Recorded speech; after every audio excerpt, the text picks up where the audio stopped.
Dava La ilahe illallah'tır. Yani Allah'ın ilah olması, ondan başka ilahın kabul edilmemesi, pek ilahın manası ne derseniz, ilah mabut demek. Mabut. İbadet edilen. İbadet ne demek? İtaat demek. İtaat edilen. La ilahe dediğiniz zaman, yani la ma'bude illallah, Allah'tan başka bir mabut, itaat edilecek bir makam tanımıyorum, Allah'ı sadece tanıyorum demiş oluyorsunuz. İslam'ın davası budur.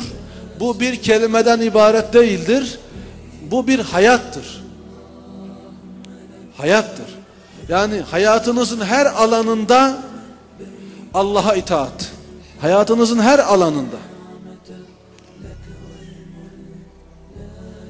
Asırlar değişince Allah'ın kanunları değişmez.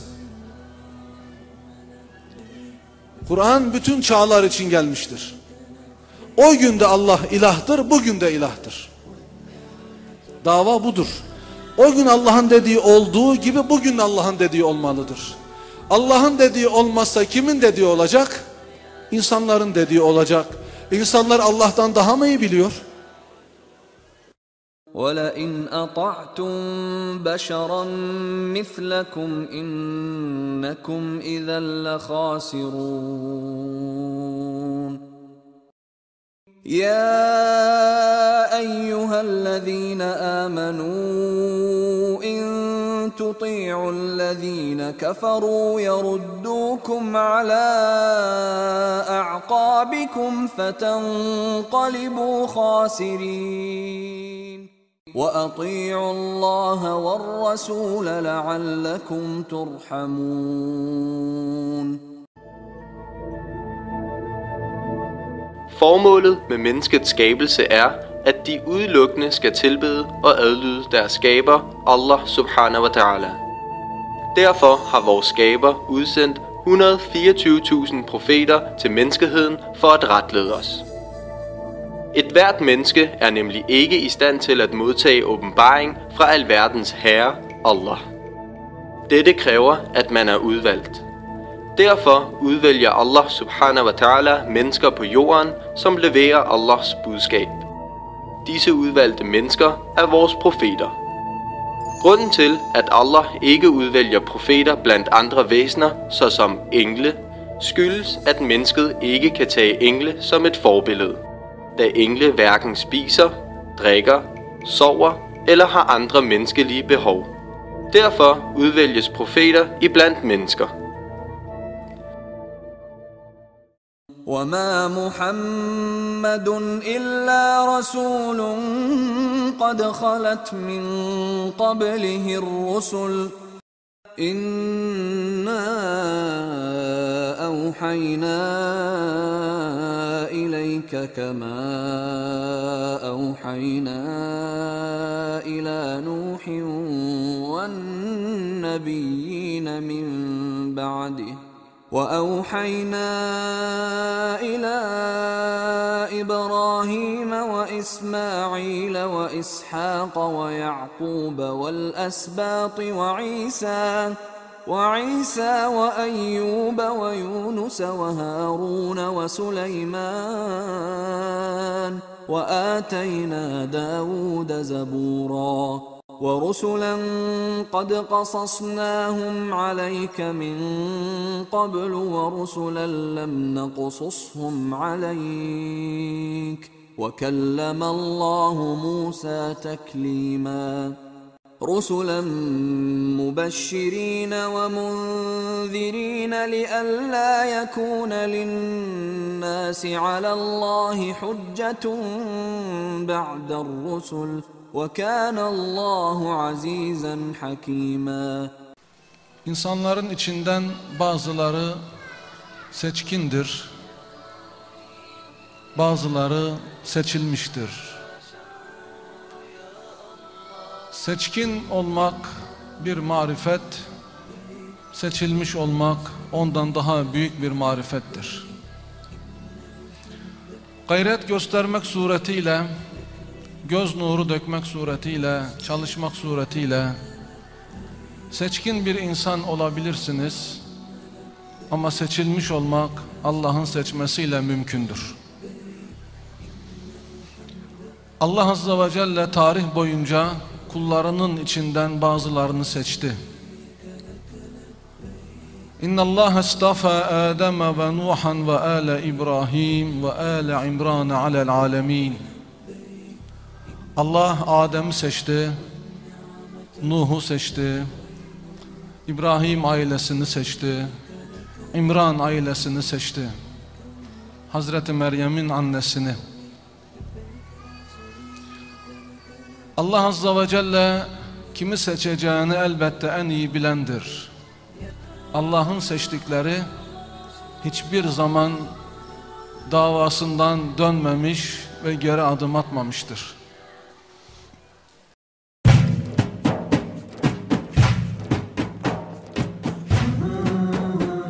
Historiens første profet samt første menneske var Adam aleyhissalam. Efter Adam aleyhissalam er vi gennem Koranen blevet informeret om, at profeter såsom Sid og Idris aleyhissalam har levet. Og derefter er profeten Nuh aleyhissalam blevet udvalgt.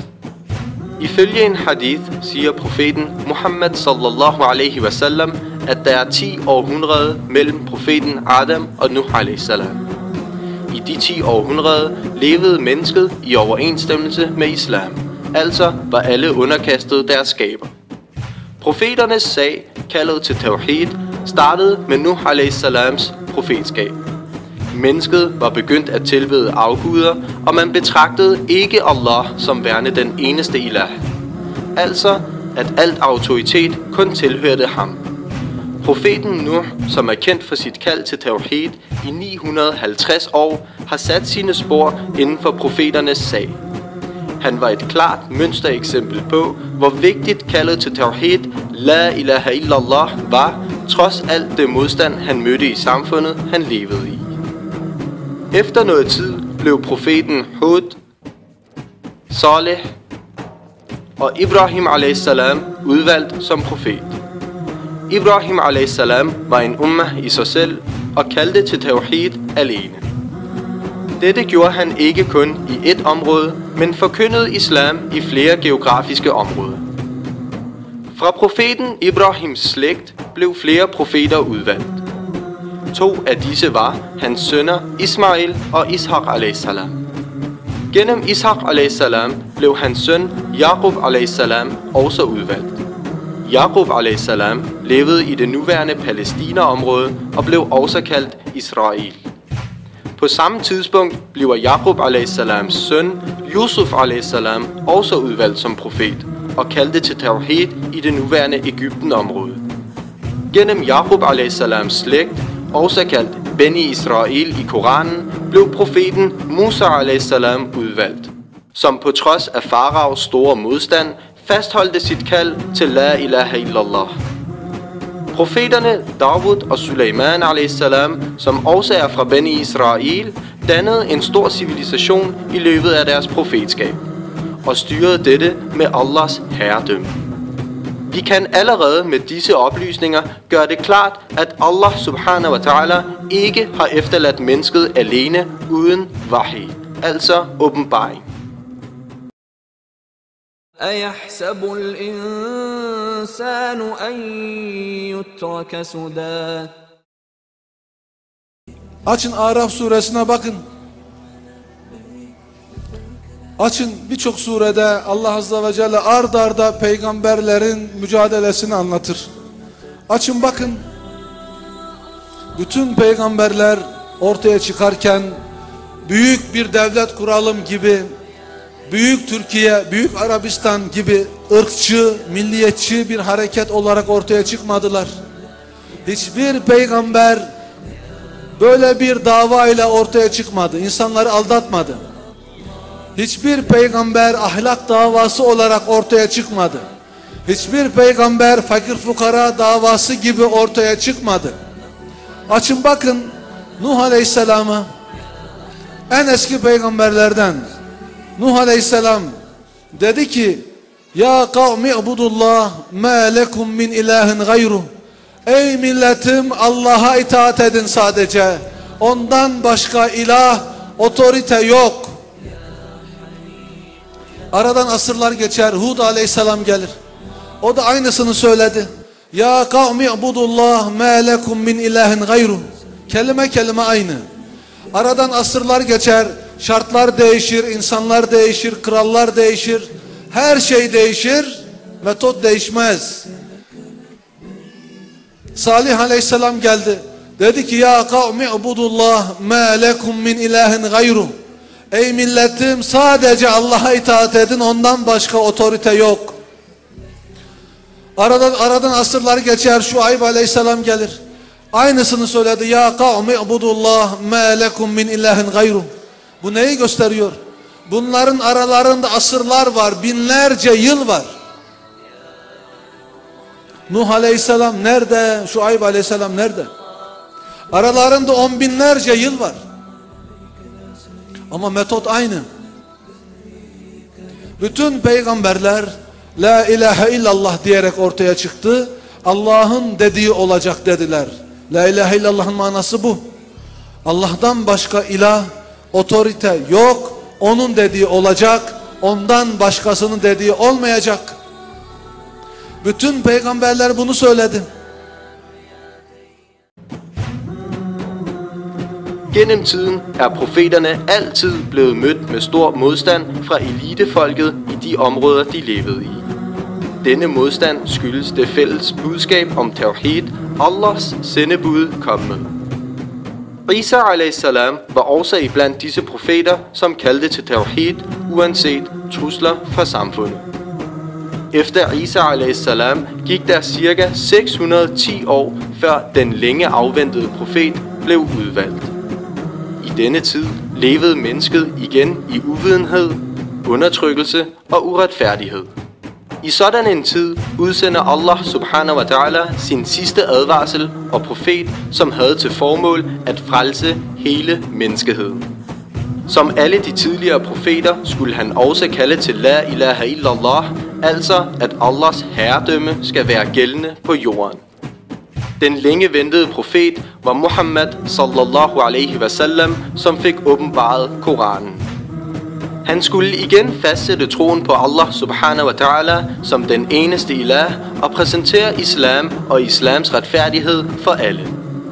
Ligesom tidligere profeter mødte han også en aggressiv modstand fra sit samfund, men på trods af dette formåede han at danne en civilisation på kun 23 år, som ingen anden har kunnet formå på så kort tid. Ud fra alle disse eksempler er det helt åbenlyst, at profeternes sag udelukkende har været den samme, nemlig kaldet til tawhid, la ilaha illallah. Derfor er vi mennesker pålagt samme sag og bør genreflektere over vores eksistens samt formålet med vores skabelse.